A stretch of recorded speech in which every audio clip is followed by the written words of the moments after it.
Whoa, look at this gem.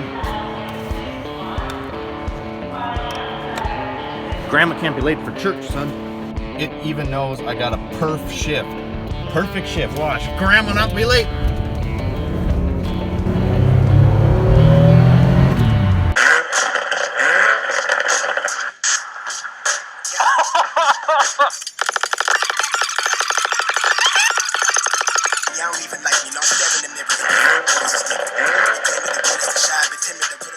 Hey guys, what's going on? Back for another video. Today's video is actually a request I got from a subscriber. We're going to do things that I wish I knew before I got into cars, specifically before you get into working in the automotive industry as a technician. You can see we're in the shop and the Fox body is gone, and we still got a lot of cleaning to do. The Fox body's over in the steel building. We got the Max jacks kind of mocked up. Next, we got to peel out the floor and cut the concrete. It's just like how all these things go. It's going to be more work than I anticipated, and we're heading into our last week in November, which means I only have to spend about 7 more days looking like somebody else's uncle. Is that something can I say that? So anyway, I've basically spent the weekend getting the steel building plumb full of Fox body parts. So if you haven't seen that, we'll go show you really quick.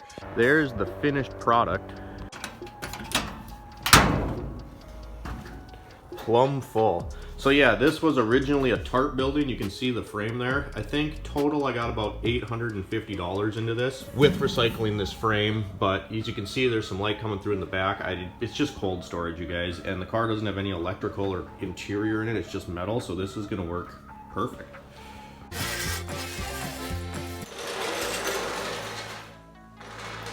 All right, so you think you want to get into cars, you think you want to be an automotive technician. What are some things that in the last 6-7 years I wish I would have known first? Okay, so like I said, back to another kind of discussion type video. We used to do a lot more of these, and now I guess, I'll do them if somebody requests them, and I do like doing them. I just kind of got off onto doing other things. I wanted to say before we get started, you guys, so the Mustang is in that building. The Celica, we got so many cool parts, you guys, but with ruining the front end, if you remember seeing that video a few months ago, and then having to get the steel building done, just a whole bunch of other stuff, the lift install not going quite as I wanted to. The short of the story is, here's the deal.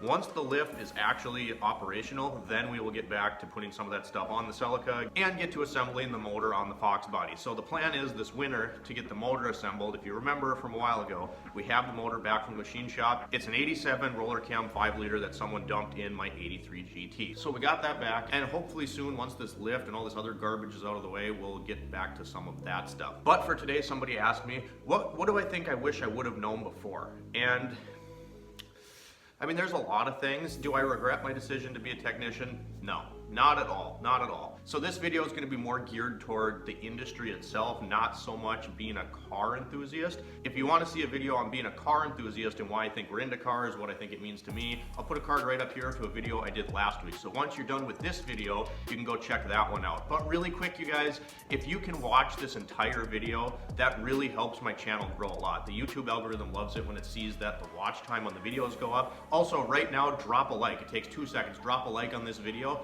All right, so the first thing off the top of my head that I think I wish I would have known before, and luckily for me, this one actually worked out in my favor. But everyone always says, don't buy Snap-on, don't buy Mac, don't waste all your money right away.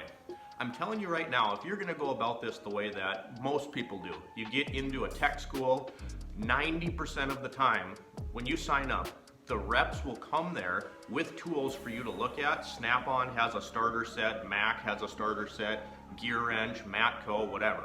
All those kind of top-notch brands. I wanted Snap-on, and is it everything you ever need? No, absolutely not. I got a classic 78 toolbox, which in the big scheme of automotive repair is fairly small, but it's a decent sized toolbox, and I got that with the wrenches, sockets, ratchets, the basic stuff that you need, dead blows, hammers, and I think it was 10 grand, which was 50% off. And you finance it, okay? So as I was going through school, me personally, very grateful, my parents had a rule that if I got straight A's in my classes, they'd make that tool payment. So I was still paying my student loans, but they would help me. That's kind of how they helped me through school. But I'm telling you right now, if you want to do this every day, you are gonna want some good quality tools. So taking advantage of that deal that you get when you start out in tech school really is not a bad idea. I think that gets misconstrued with, once you're in the industry and the tool truck comes every week, don't go crazy. They try to get you on, oh, we have 0% financing, which is great. but you don't have to spend a gazillion dollars right away. If you're working hard, if you put in effort and you're a decent human being, chances are other guys in the shop are going to be more than accommodating to let you borrow something once in a while. Now, if you're borrowing the same thing every day, yeah, go buy your own. But I think that's probably the first thing I wish I would have known is listening to everybody talk about, oh no, don't get into all these name brand tools, just don't do it. I'll be the first one to tell you that I don't have a lot of brand loyalty when it comes to tools, but figure it out as you go. And if you do want, because you're gonna want good tools, take advantage of that startup 50% off toolkit, because I guarantee you, you're never gonna see it again. Number two, the second thing that I wish somebody would have told me when I wanted to get into cars was, you're gonna have to give it a couple years to feel comfortable. Now, you do learn a lot in school. I had good teachers, but it is nothing compared to actually being out in the industry and doing things for yourself. I mean, to really dig in and figure stuff out. You're never gonna stop learning, but don't get frustrated when you don't feel comfortable after a few months. So at my particular shop at Toyota, I was put under one of the master techs at our shop, and I worked with him for about a month. That's a story for another time. And then I decided to jump off on my own. And you're on flat rate, which is tough. It's nerve-wracking. You will get used to it, so don't let those first couple weeks of being on flat rate scare you, because eventually you're gonna get into a groove, okay? But you're not gonna feel comfortable after the first few months. I mean, you just jumped off the high dive into the deep end, so it took me, I'm still relatively new. I've been in the back shop, I think this is going on, it'll be 5 years when another year turns over. So that's not really much time, but it took me a couple years to feel comfortable, and not just with fixing cars, but with figuring out how you want to diagnose things, accepting that you make mistakes, the flat rate system in general, how you communicate with your advisors. And I don't care where you work, you're going to be working on all sorts of different cars, new, old. I work at Toyota, and right now I'm doing a lot of the used car type stuff, so I work on a lot of stuff that isn't Toyota necessarily. So give yourself some time to get comfortable. Number three, and this is a big one, you got to get rid of your tunnel vision. What I mean by that is you're going to mess up all the time. You're going to make mistakes all the time. You're going to get frustrated all the time.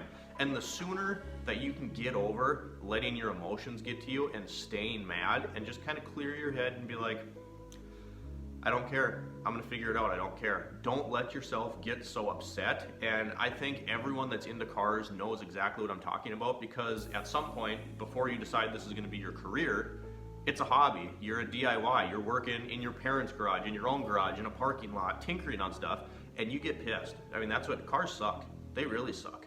But if you can channel that energy into trying to make it productive, because when you get mad, you get that tunnel vision, it doesn't help anybody. You lose all your common sense, you quit thinking, and the sooner you can figure out that it isn't going to help you and learn to control that, the easier working on cars becomes. All right, I got 2 more points. The first one is, I wish somebody would have told me how busy you're going to be. Okay? Be ready to be bombarded, absolutely bombarded by friends, families, acquaintances, friends of friends. I have people call me all the time. They're like, hey, I got your number from so-and-so. I need you to look at, and as soon as people figure out that you work on cars, and you don't even necessarily have to be the best. Am I the best mechanic in the world? Absolutely not. So what I'm saying though is, if people know you're a decent person and that you work on cars, you're gonna constantly be bombarded with people that want you to look at your car. And if you work somewhere where that's okay, obviously no employer is ever gonna let you like work on side stuff at their shop. I mean, you can't do that. So it's a touchy subject, but you're always gonna have, let's say, family members that want you to look at their stuff, and it's just like, guys, sometimes there's just not enough time in a day. So you gotta just be prepared for that and be able to say, no, I don't have time, because you're not gonna have time for everything. And 9 times out of 10, if you're doing it in your grandma's driveway, you don't bring all the right tools, it's 10 times harder than what work is during the day. The last thing I wanted to address was, people always ask me, like, how does working on cars every day not ruin your hobby? And it's completely different. At work, I'm working on Mr. Johnson's RAV4 that needs a water pump. When I come home, I'm working on like fun stuff. Like my Celica, I just ordered a bunch of really cool parts for it, but it's modifying, it's creating, it has personality, it's not changing parts and diagnosing OEM failures. It is a completely different thing. So I don't think that the 2 things could ever really go together per se. Now, I will say that when I'm doing like regular maintenance on my car, oil changes, fluid changes, filter changes, suspension, or stuff that just fails and you have to not necessarily have fun with it, you're not modding, it's not part of like the end vision for that car, yeah, that sucks, and I kind of dragged my feet to do it. But as a whole, being a car enthusiast, being a technician, at least in my mind, did not ruin any of that. So these are some things that I think you should know if you're considering getting into the automotive industry. All right, guys, so I hope that video helped you out just a little bit to know a couple things I think you should know before you get into the industry. Do you have any other questions? Because obviously this video wasn't going to cover all of those things. Drop them down in the comments below. As I said before, please watch the entire video. It helps me out a lot. Go check out that other video that we released last week about being a car enthusiast. Subscribe to the channel if you have not already, and drop me a big fat like on this video. Thanks for watching, guys, and we'll see you next week.